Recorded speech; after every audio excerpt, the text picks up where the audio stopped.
할렐루야. 추석 명절 잘 보내셨나요?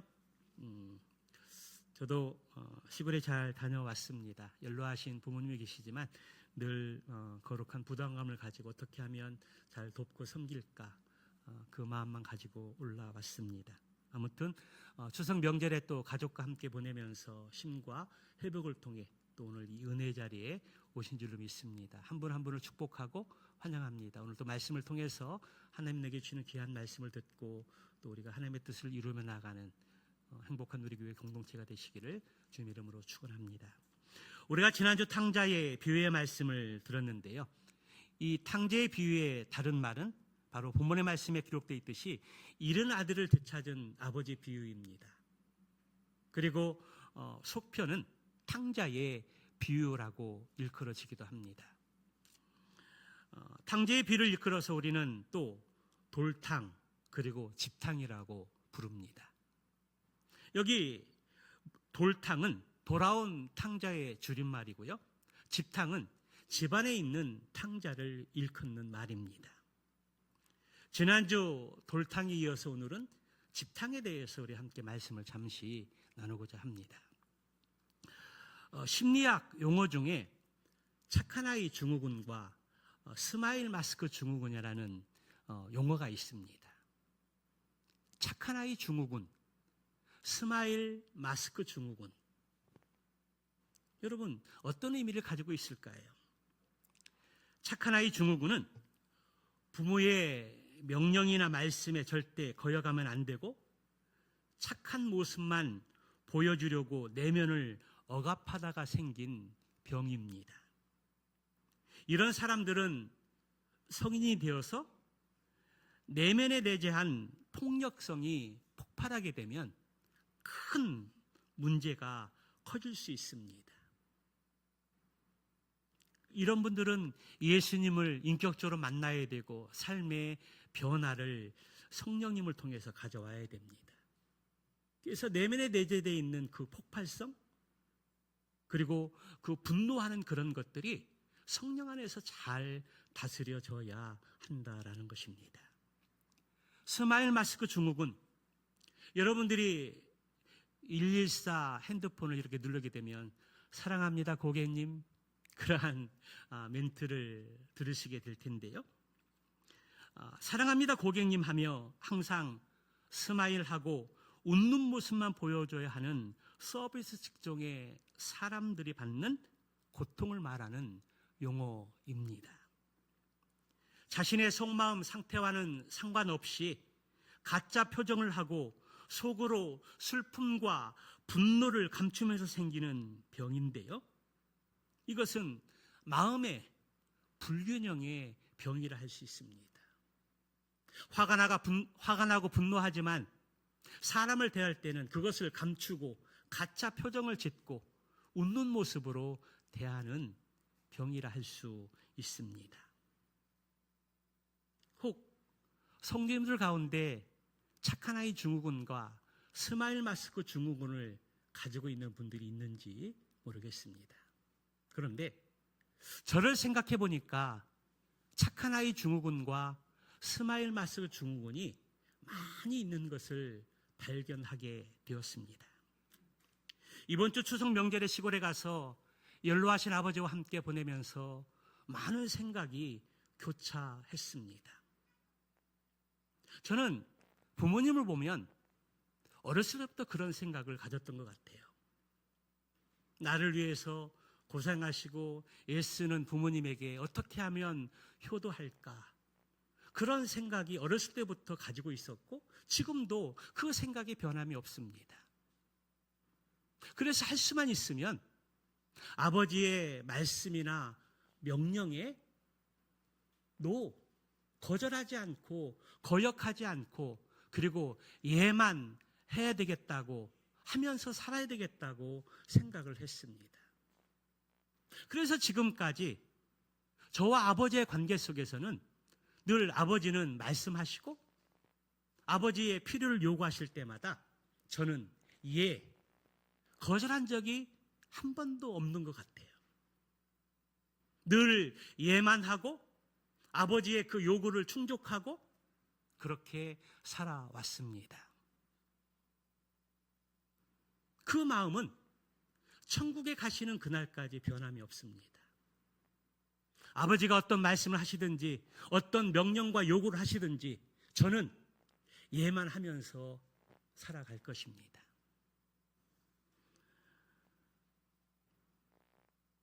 또 스마일 마스크 증후군이 저한테 있는데요. 저는 목사인지라 이렇게 성도들 앞에 자주 서는 경우들이 많이 있습니다.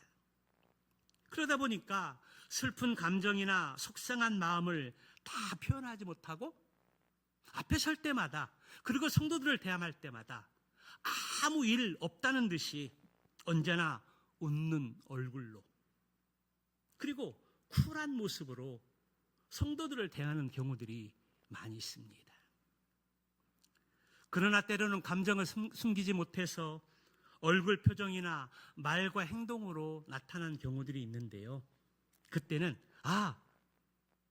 그 타이밍이 목사님을 위해서 기도해야 하는 타이밍이구나, 그렇게 생각하시고 저를 위해서 많이 기도해 주시기를 부탁드립니다. 오늘 본문의 말씀을 보게 되면 맏아들의 모습 속에서 착한 아이 증후군과 스마일 마스크 증후군의 유사한 모습이 발견되는 것들을 볼 수가 있습니다. 본문 25절 이하의 말씀에 보면 1편에서는 등장하지 않았던 맏아들이 등장하게 되는데요. 오늘 20여 절의 말씀을 보게 되면 맏아들이 밭에서 돌아왔다라고 성경은 기록을 하고 있습니다. 밭에서 돌아왔다라는 이 말은 최소한 자신의 삶에 충실한 모습을 우리는 엿볼 수 있습니다. 평생토록 아버지의 말씀에 순종하면서 살아온 것임을 알 수 있습니다. 또 둘째 아들과 비교해 볼 때 그는 집을 나가고 가출한 경험이 없습니다. 아버지의 재산을 탕진한 적도 없습니다. 아마도 아버지가 시키는 모든 일들은 다 행하고 거역한 적이 없었을지도 모릅니다. 이 맏아들의 모습을 볼 때 외면적인 행동으로 보면 나무랄 데 없는 착한 아들이었습니다. 그럼에도 불구하고 성경의 학자들은 또 성경을 보게 될 때 돌탕에 집 나간 아이와 집안에 있는 집탕의 아들이라고 그렇게 이야기하고 표현합니다. 둘째 아들이 집을 나가서 탕자가 되었다면 이 맏아들은 집 안에 있는 탕자이었던 것입니다. 성도 여러분, 왜 맏아들이 집안에 있는 탕자라고 그렇게 부를까요? 그 이유가 무엇입니까? 첫째는 맏아들에게는 사랑할 줄 몰랐기 때문입니다. 사랑이 없었기 때문입니다. 28절의 말씀을 보게 되면 그가 노하여 들어가고자 하지 아니하거늘 아버지가 나와서 권하는데, 집을 나갔던 둘째 아들이 돌아왔습니다. 그리고 그에게 붙여진 이름의 하나는 탕자입니다. 이런 아들이 돌아온 것입니다. 아버지의 관심은 둘째 아들에게 주었던 재산이 아니었습니다. 아버지에게 있어서 최대의 관심은 둘째 아들 그 자체였습니다. 그런데 그 아들이 살아서 돌아왔습니다. 살아 돌아온 아들을 품에 안고 너무 기뻐서 큰 잔치를 배설하면서 24절에 이렇게 고백합니다. 우리 한번 같이 읽어볼까요? 같이 봅니다. 시작. 이 내 아들은 죽었다가 다시 살아났으며 내가 잃었다가 다시 얻었노라 하니 그들이 즐거워하더라. 오늘 이 아버지의 기쁨은 맏아들의 기쁨이 될 수 있어야 합니다. 집을 나간 동생이 회개하고 돌아왔다라면 형된 자로서 마땅히 함께 기뻐하는 것이 당연한 일이 아니겠습니까? 여러분 어떻게 생각하십니까? 집 나간 아들, 집 나간 동생, 그리고 그가 어떤 꼴이든지 살아서 돌아왔을 때 아버지가 너무너무 기뻐합니다. 그러면 형인 맏아들도 죽었다 다시 살아 돌아온 그 동생을 보면서 기뻐하는 것이 마땅할 겁니다. 그런데 맏아들은 기뻐하지 않았습니다. 화가 나서 잔치가 벌어지고 있는 그 자리에 들어가지 않았습니다. 그리고 아버지의 말을 거절했습니다. 그곳에 사랑하는 아버지가 있고 다시 살아 돌아온 동생이 있는 그 환영의 자리에 들어가기를 싫어했습니다. 여러분, 맏아들이 그 잔치의 자리에 들어가지 않은 그 이유가 무엇일까요? 그것은 바로 맏아들 안에 진정한 사랑이 없었기 때문입니다. 어쩌면 그 마음 가운데 동생을 사랑하는 마음이 없었을지도 모릅니다. 어쩌면 그 마음에 아버지를 향한 사랑도 없었는지 모릅니다. 우리가 이 세상을 살아가면서 사랑한다라고 자주 고백을 하게 되는데요. 진심 어린 사랑의 고백일 수도 있고 또 익숙한 표현일 수도 있습니다. 사랑합니다. 사랑합니다. 그렇게 자주 표현하고 말합니다. 그런데 여러분, 사랑한다고 이야기할 때 그 사랑한다는 그 말 속에, 고백 속에 담겨져 있는 의미가 무엇일까요? 그것은 있는 모습 그대로 받아들이겠다는 것입니다. 좋은 모습뿐만 아니라 나쁜 모습까지도 용납하고 그리고 사랑하겠다는 것입니다. 자신의 유익을 얻기 위해서 계산된 행동이 아니라는 것입니다. 아버지를 사랑한다면 아버지가 사랑하는 그 아들을 사랑하는 것이 참 사랑의 모습이라는 것입니다. 지금 맏아들은 바깥에서 버티고 있을 이유가 하나도 없습니다. 바깥에서 투들거리며 불평하고 있을 하등의 이유가 없다라는 것입니다. 정말로 아버지를 사랑한다라면 그 동생을 용서하고 받아들여야 합니다.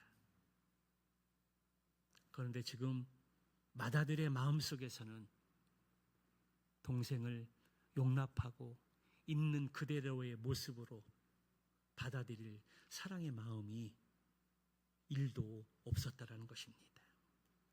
그런데 요한 1서 4장 21절 하반절의 말씀에 보면 성경은 이렇게 우리에게 가르치고 있습니다. 한번 같이 읽어보도록 할까요? 같이 봅니다. 시작.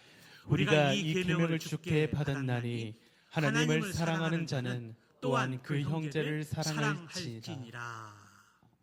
우리가 하나님을 사랑한다라면 형제를 사랑하는 것이 마땅하다는 것입니다. 하나님을 사랑하는데 형제를 사랑하지 않는다? 그거는 잘못된 것이라는 겁니다. 하나님을 사랑하면 형제를 사랑하게 되어 있습니다. 여러분 왜 그럴까요? 하나님은 죄인된 우리, 영원히 지옥으로 떨어질 수밖에 없는 우리를 불쌍히 여기셔서 독생자 예수를 이 땅에 보내셔서 우리의 죄 때문에 십자가 위에서 물과 피를 다 쏟으시면서까지 우리를 사랑해 주셨습니다.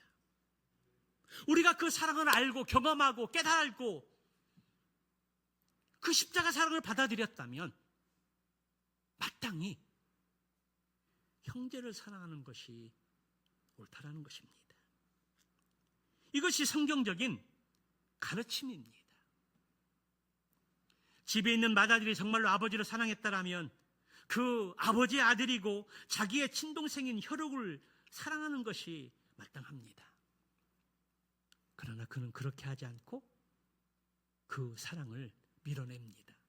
거부했다라는 것입니다. 28절에 보면 아버지는 밖에 있는 맏아들에게 가서 어떻게 했다고 말씀하고 있습니까? 권했다라고 말씀하고 있습니다. 여기 권했다는 이 말은 반복적으로 계속 강권했다라는 의미입니다.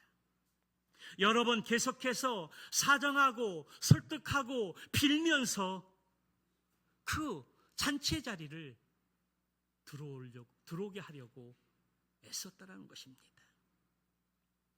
아버지에게는 둘째 아들뿐만 아니라 맏아들도 소중하고 사랑하는 아들이고 귀한 아들입니다. 그러나 맏아들의 생각은 달랐습니다. 그는 자신과 아버지의 관계를 종과 주인의 관계로 생각했습니다. 사랑의 관계가 아니라 노동적인 관계로 보았다라는 것입니다. 그러나 아버지는 그렇게 생각하고 있는 그 맏아들에게 맏아들의 위치와 축복을 설명하면서 31절에 이렇게 표현합니다. 뭐라고 표현합니까? 31절에 보면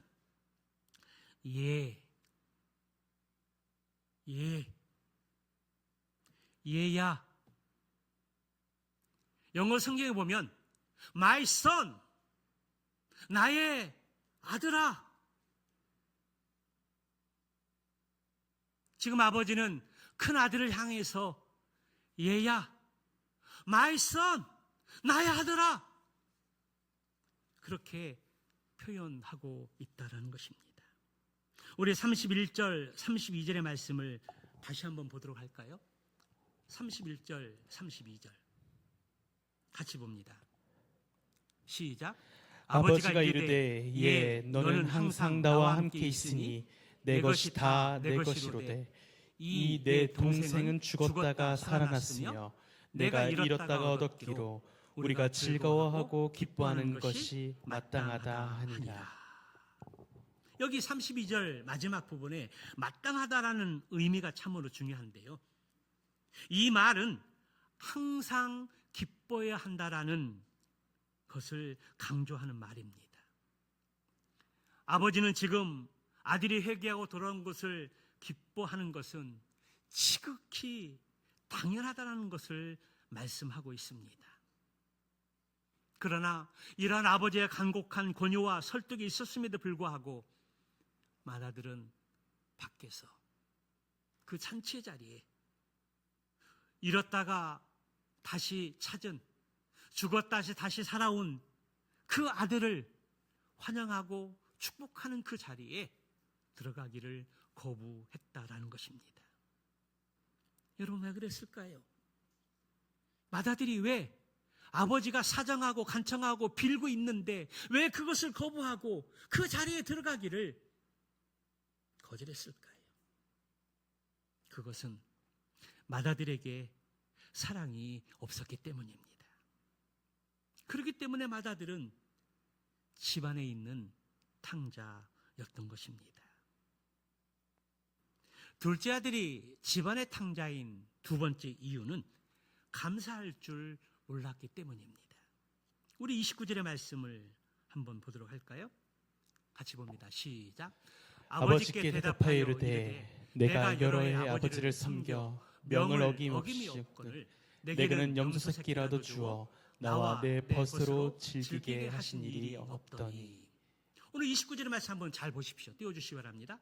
29절의 말씀을 잘 보십시오. 오늘 맏아들이 29절에 이 말을 통해서 강조하고 있는 단어의 표현이 있습니다. 그것이 무엇입니까? 내게는 나와 내 벗으로. 이 표현을 통해서 지금 맏아들은 자기 중심의 프레임에 빠져 있습니다. 자기만을 강조하면서 자기 주장을 하고 있다라는 것입니다. 맏아들은 내가 여러 해 동안 아버지를 섬겼다고 말하는데 여기 섬겼다는 이 말은 아버지 아들로서 섬겼다는 의미가 아니라 종으로 노예로 일해 왔다라는 것을 말하는 것입니다.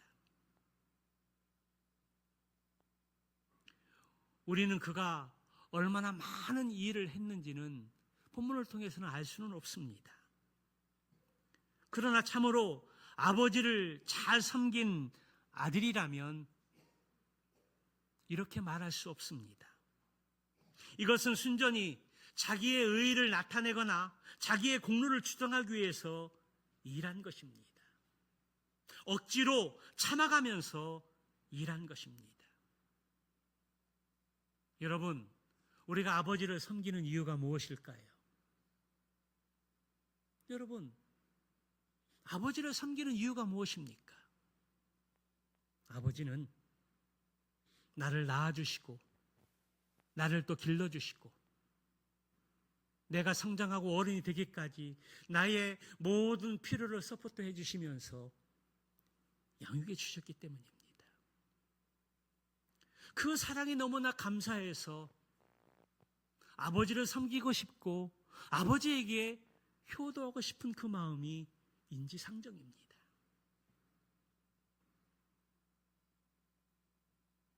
그런데 오늘 이 아들은 그렇게 하지 않았습니다. 아버지의 관계를 종과 주인의 관계로, 또 사랑의 관계가 아닌 또 종의 관계로 보았다는 것입니다. 이러한 모습이 무슨 아들이겠습니까? 맏아들의 말로 더 무서운 탕자가 아닐 수 없습니다.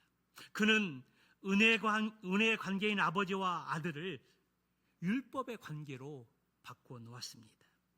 그리고 스스로 종이 되어 억지로 노예 생활을 하는 마음으로 살아왔다라는 것입니다. 사랑하는 성도 여러분, 우리가 교회를 위해서 시간을 드리고 물질을 드리고 또 일하고 봉사하는 이유가 무엇일까요?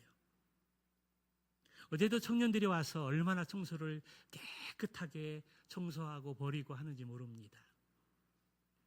그 마음들이 너무 고마워서 시원한 아이스 아메리카노 한 잔씩 이렇게 제공해 줬는데요.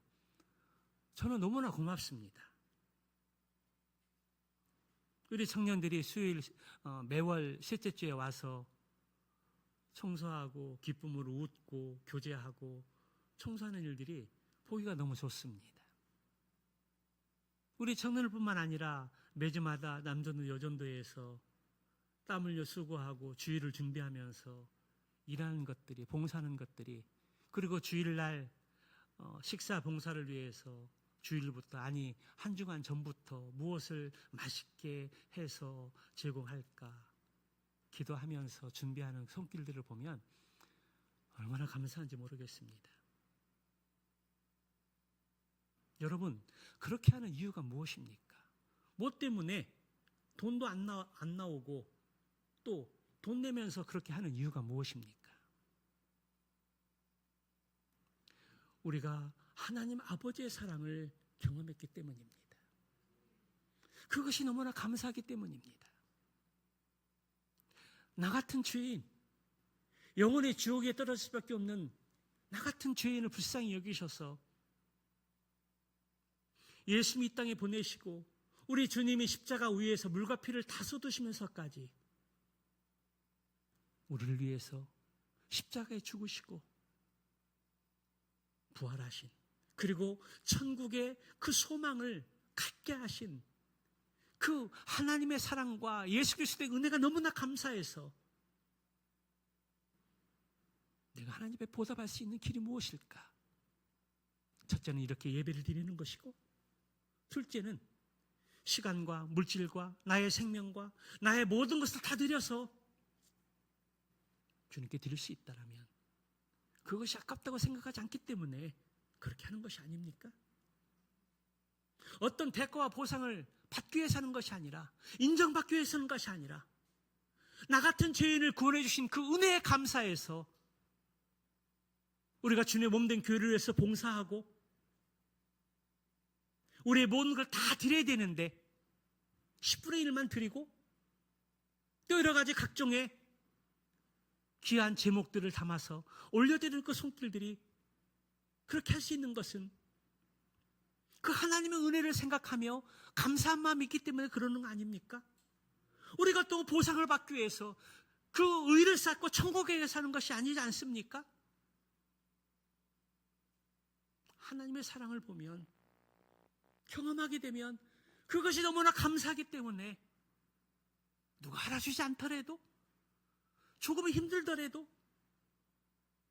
내 섬기는 그것이 다른 분들에게 기쁨이 되고 힘을 얻는 동력이 되기 때문에 그렇게 하는 것이 아닙니까? 동의하면 크게 아멘 합시다. 그렇습니다. 그래서 우리는 교회 구원의 하나님을 생각하며 감사와 기쁨으로 충성할 뿐입니다. 여러 해가 아니라 죽을 때까지 일해도 부족하고 아쉬운 마음밖에 없다라는 것입니다. 그래서 우리가 주님의 몸된 교회를 위해서 봉사할 때에 맏아들처럼 종이라고 생각하고 노예라고 생각하듯이 억지로 하는 것이 아니라 하나님의 구원을 생각하며 감사한 마음으로 모든 일들을 주님께 하듯 행하는 것입니다. 저와 여러분들의 삶 가운데, 봉사와 일 가운데 그러한 귀한 마음이 있기를 주님의 이름으로 축원합니다. 더 나아가서 맏아들은 여러 해 동안 아버지를 섬길 때 아버지의 명령을 어긴 적이 없다라고 말합니다. 맏아들은 착한 아이 증후군에 빠져 있습니다. 물론 어쩌면 형식적으로 순종한 것은 사실일 것입니다. 맏아들은 드러내놓고 거역하거나 반항하지 않았습니다. 그러나 그러한 순종 뒤에는 보이지 않는 저항이 깔려 있었습니다. 그러나 그것은 부모를 공경한 마음에서 순종하는 것이 아니라는 것입니다. 사실상 맏아들은 자기의 의를 위해서 이를 악물고 억지로 아버지의 명령에 순종해 왔던 것입니다. 그런데 나는 아버지의 명을 다 지켰습니다라고 말하는 이것이 얼마나 교만한 마음입니까? 얼마나 이중성의 마음입니까? 여러분, 우리가 주님 앞에 이렇게 나와서 예배를 드릴 때 여러분들이 예배하기 전에 먼저 드리는 기도가 무엇입니까? 누가복음 18장의 말씀처럼 바리새인의 세리의 기도에 있는데, 바리새인은 하나님의 성전에 올라가서 그렇게 기도합니다. 하나님, 저는 다른 사람들처럼 나쁜 짓 안 하고 의롭게 살고 세례와 같지 않은 것을 감사합니다. 1회에 2번 금식하고 11조를 드렸습니다. 자신의 의와 자신의 자랑거리를 늘어놓는 기도를 합니다. 그런데 세리는 하나님의 성전에 와서 감히 눈을 들어 하늘을 우러르지 못하고, 하나님, 저를 불쌍히 여겨 주시옵소서. 저는 죄인입니다. 여러분, 바리새인이 드린 기도와 세리가 드린 기도 가운데 하나님이 받으신 기도는 어떤 기도일까요? 주님은 분명히 말씀하십니다. 세리의 기도를 받으셨다고 주님은 분명히 말씀하셨습니다. 그렇습니다. 세리의 기도를 주님이 받으셨습니다. 그리고 이러한 사람에게 소망이 있고 이러한 사람에게 하나님의 놀라운 역사가 있을 줄 믿습니다. 또 맏아들은 자기에게 염소새끼라도 준 일이 없다라고 불평합니다. 맏아들은 지금 자기의 공로를 나열하면서 공로팩이 없다라고 불평하는 이기주의자로 자기만을 위해서 사는 인생이었습니다. 죽었다 돌아온 아들을 맞이하며 기뻐하는 아버지가 집을 나갔다가 돌아온 동생은 생각지도 않고 오로지 자기만을 외치고 있습니다. 아버지는 이 딱한 맏아들을 바라보면서 권면하며 사정하면서 빌면서 잔치에 함께 들어가자라고 그렇게 말하십니다. 그런 맏아들은 아버지의 말에 순종하지 않습니다. 거부합니다. 밀어냅니다. 이것이 바로 맏아들의 모습입니다. 여러분, 지금 아버지의 가정에 걱정거리가 무엇입니까? 둘째 아들이 집을 나간 것입니다. 가출한 것입니다. 유산 상속을 받고 정리해서 먼 나라로 떠난 것입니다. 그러면 보란 듯이 잘 살았어야 하는데, 그리고 성공해서 귀향해야 하는데 거짓거리 들어서 돌아왔습니다. 거짓거리 들여 돌아왔지만 그 아들이, 그 돌아온 아들이 너무나 기뻤습니다. 그래서 그 아버지는 그 걱정거리가 해결된 겁니다. 걱정거리가 해결되었으니 그 가정에 또 있어야 할 것이 무엇입니까? 감사입니다. 감사만 하면 됩니다. 그런데 감사해야 될 그에게, 맏아들에게 감사가 없었습니다. 오히려 분노하고 아버지의 마음을 아프게 했습니다. 여러분, 우리가 신앙생활하는 가운데 중요한 원리들이 있습니다. 그 원리가 무엇입니까? 데살로니가전서 5장 15절 말씀부터 보게 되면 항상 선을 쫓으라, 항상 기뻐하라, 쉬지 말고 기도하라, 범사에 감사하라, 이는 그리스도 예수 안에서 너희를 향하신 하나님의 뜻이라, 그렇게 말씀하고 있습니다. 항상 선을 추구하는 삶, 악을 추구하는 삶이 아닙니다. 항상 선을 추구하는 삶, 항상 기뻐하고 기도하고 감사하는 삶, 이것이 우리의 신앙생활 가운데 중요한 원리라는 것입니다. 다른 거 부족해도 선을 추구하고 기뻐하고 기도하고 감사하는 생활을 살 수 있다는 것, 이것이 얼마나 큰 축복인지 모릅니다. 이것이 우리의 신앙생활 가운데 중요한 원리라는 것입니다. 그런데 맏아들 가운데 이 감사의 삶이 빠졌습니다.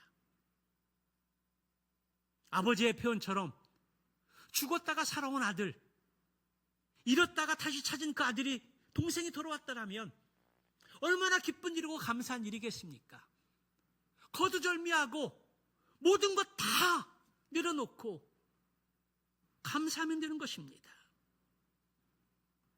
그런데 그에게는 감사가 없었습니다. 그래서 맏아들을 일컬어서 집안에 있는 탕자다, 그렇게 말합니다. 세 번째, 그가 탕자인 이유는 화해할 줄 몰랐기 때문입니다.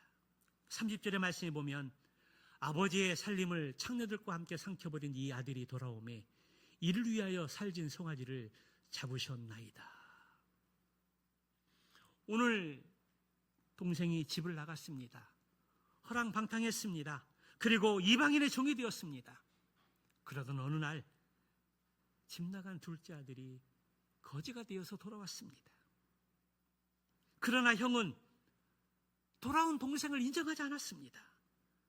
아버지도 그 집의 종들도 모두가 다시 살아 돌아온 둘째 아들을 인정하고 환영하며 축복하면서 기쁨 가운데 잔치를 열었는데 맏아들은 기뻐하지 않았다는 겁니다. 용서하지 않았다는 겁니다. 아버지는 둘째 아들을 끌어서 내 아들이라고 불렀고, 집의 종들은 맏아들에게 당신의 종이라고 그렇게 표현하고 있습니다. 그런데 맏아들은 동생을 향해서 내 동생이라고 하지 않고 이 아들이라고 말하면서 나와 아무런 상관이 없는 아버지의 아들이라고 그렇게 표현합니다. 마다들은 여기에서 그치지 않습니다. 동생의 잘못을 덮어주기는커녕 어떻게 이야기합니까? 창녀들과 놀아나다 아버지의 재산을 다 없애버린 놈이라고 정죄합니다. 그런데 누가복음 15장의 이 탕자의 비유에서 둘째 아들이 창녀와 함께 놀아났다는 내용은 없습니다. 물론 지난번 설교할 때 허랑방탕한 삶을 사는 둘째 아들, 거기에는 성적 방종이 포함됐다는 의미가 있지만 엄밀히 말하면 오늘 본문의 말씀을 통해서 탕자의 비유를 통해서 둘째 아들이 허랑방탕한 삶을 살았지만 창녀와 놀아났다는 그 표현은 없습니다. 지금 맏아들은 축성을 통해서 동생을 매도하며 정죄하고 있습니다. 자기 중심적 사고의 틀이나 선입견으로 동생을 용납하지 못하고 이해하지 않고 그를 몰아붙이고 있습니다. 성경 우리에게 어떻게 가르치고 있을까요? 로마서 12장 18절 말씀에 보게 되면 한번 같이 읽어볼까요? 같이 봅니다. 시작. 할 수 있거든 너희로서는 모든 사람과 더불어 화목하라. 할 수 있거든. 어렵다라는 겁니다. 쉽지 않다라는 겁니다. 내 힘과 능력으로는 어렵다라는 겁니다. 그럼에도 불구하고 할 수 있거든. 할 수 있거든. 모든 사람과 더불어 화목하라. 이것이 하나님께서 우리에게 주시는 말씀입니다. 할 수 있거든 너희는 모든 사람과 더불어 화목하라. 그러나 맏아들은 죽었다 다시 살아 돌아온, 잃었다 다시 얻은 이 동생을 용납하지 않았습니다. 받아들이지 않았습니다. 용서하지 않았습니다. 화해할 줄 몰랐다는 겁니다. 그렇기 때문에 맏아들은 집안의 탕자입니다. 마지막 네 번째로 그가 탕자인 이유는 아버지의 마음을 헤아릴 줄 몰랐기 때문입니다. 맏아들은 동생이 집에 나간 그 후에 날마다 집의 문을 열어놓고 기다리시던 아버지의 마음을 조금도 헤아리지 못했습니다. 거지가 되어 돌아왔을 때 좋은 옷을 입히고 손에 반지를 끼우고 멋진 가죽신을 신겨준 그 아버지의 그 사랑의 의미를 깨닫지 못했습니다. 아버지가 둘째 아들을 위해서 살진 송아지를 잡고 잔치를 배설하는 그 이유가 무엇인지 관심을 갖지 못했다는 겁니다. 그러나 아버지는 32절의 말씀을 통해서 집을 나갔다 돌아온 둘째 아들을 가리켜 죽었다가 살아났고 그리고 잃었다가 다시 얻었다라고 그렇게 표현하고 있습니다. 그렇습니다. 아버지한테 둘째 아들은 죽었다 다시 살아 돌아온 아들입니다. 잃었다가 다시 얻은 아들이라는 것입니다. 그런데 지금 우리 주변에 보면 여러 이유로 인해서 하나님의 품을 떠난 사람들이 많이 있습니다. 하나님과의 관계가 깨지고 예배를 드리지 못하는 안타까운 지체들이 있다라는 것입니다. 하나님의 입장에서 보면 그들은 죽은 자들이요, 잃은 자들입니다. 죽은 자들, 잃은 자들. 어쩌면 동생은 포기했을지, 맏아들은 형은 포기했을지 모릅니다. 그러나 아버지는 포기하지 않았습니다. 잊지 않았다는 것입니다. 집 나간 아들이, 잃은 아들이, 죽었다고 생각하는 그 아들이 언제 돌아올까? 날마다 문을 활짝 열어놓고 동부 밖에 나아가서 이제나 그제나 언제 올까? 그 집 나간 아들을 기다리는 그 아버지의 마음을 맏아들은 헤아리지 못했다는 것입니다. 그런데 우리 주변에 안타깝게도 주님의 품을 떠나 있는, 하나님과의 관계를 바로 세우지 못하고 예배드리지 못하는 많은 지체들이 있습니다. 하나님은 포기하지 않으시고 지금도 애타게 찾고 기다리시는 그 아버지, 그 아버지의 마음이 우리 하나님 아버지의 마음이라는 것입니다. 사랑하는 성도 여러분, 오늘 본문에 나오는 맏아들을 보면서 그가 왜 집안에 있는 탕자인지, 이 말씀을 들으면서 무엇을 느끼십니까? 집안에 있는 탕자의 맏아들의 모습이 혹 우리의 과거의 모습은 아니었을까요? 우리도 이 맏아들의 모습, 집안에 있는 이 탕자의 모습이 바로 우리의 모습이었다라는 것입니다. 그러나 참으로 감사한 것은 우리는 지금 예수 그리스도의 십자가를 통해서 믿음으로 구원받고 하나님의 자녀가 되어 천국의 소망을 갖고 지금 이 은혜의 자리에 앉아 있습니다. 이것이 바로 은혜고 이것이 바로 기적입니다.